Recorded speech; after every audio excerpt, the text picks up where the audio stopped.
Mantan istri Sule, Natalie Holzer menggelar pengajian di kediamannya, disebut bakal segera naik ke pelaminan dengan pacar barunya, Faris.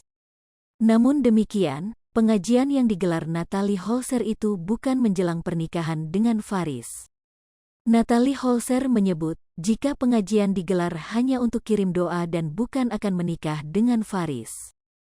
Diketahui, sejak resmi bercerai dari komedian Sule, Natalie Holzer memang sempat dijodoh-jodohkan netizen dengan sejumlah pria. Namun kini, Natalie Holzer dikabarkan kembali ke pelukan mantannya, Faris. Bahkan santer keduanya akan segera menikah. Sayangnya, hingga kini Natalie Holzer dan Faris belum banyak berkomentar mengenai hubungan mereka. Namun mereka sempat terpergok menggelar pengajian dengan mengundang anak yatim. Lantas apakah hal tersebut tanda bahwa hubungan Natalie Holzer dan Faris semakin serius? Usut punya usut, acara pengajian ini sengaja digelar ex-Sule untuk meminta doa. Sebab, dia ingin kehidupannya bisa terus diberikan keberkahan. Tak hanya itu, Natalie Holzer juga berharap agar dia bisa mendapatkan kehidupan yang lebih baik lagi. Sementara soal menikah, Natalie Holzer belum berani berkomentar banyak. Alih-alih buru-buru melepas status janda, Natalie Holzer memilih untuk fokus bekerja demi putranya, Atzam Adriansyah Sutisna. Mantan istri Sule ini beralasan jika dirinya adalah sosok yang bucin ketika jatuh cinta. Tak ingin mengalami kegagalan serupa, Natalie memilih tak memikirkannya.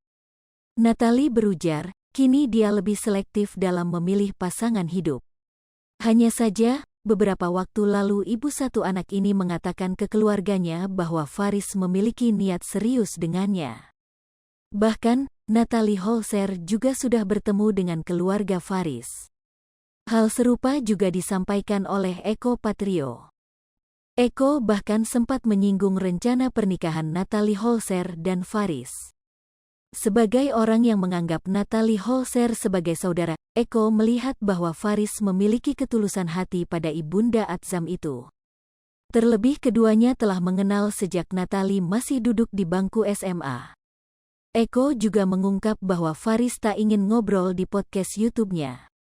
Faris mengaku tak ingin tampil di depan layar seperti yang Natalie lakukan saat ini.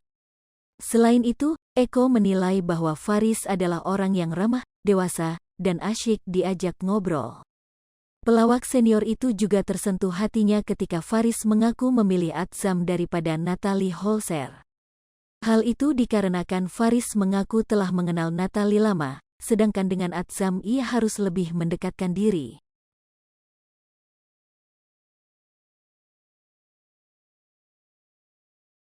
Hai pemirsa Sri Popo TV, jangan lupa komen, like, dan subscribe, serta tonton terus berita-berita terupdate lainnya ya.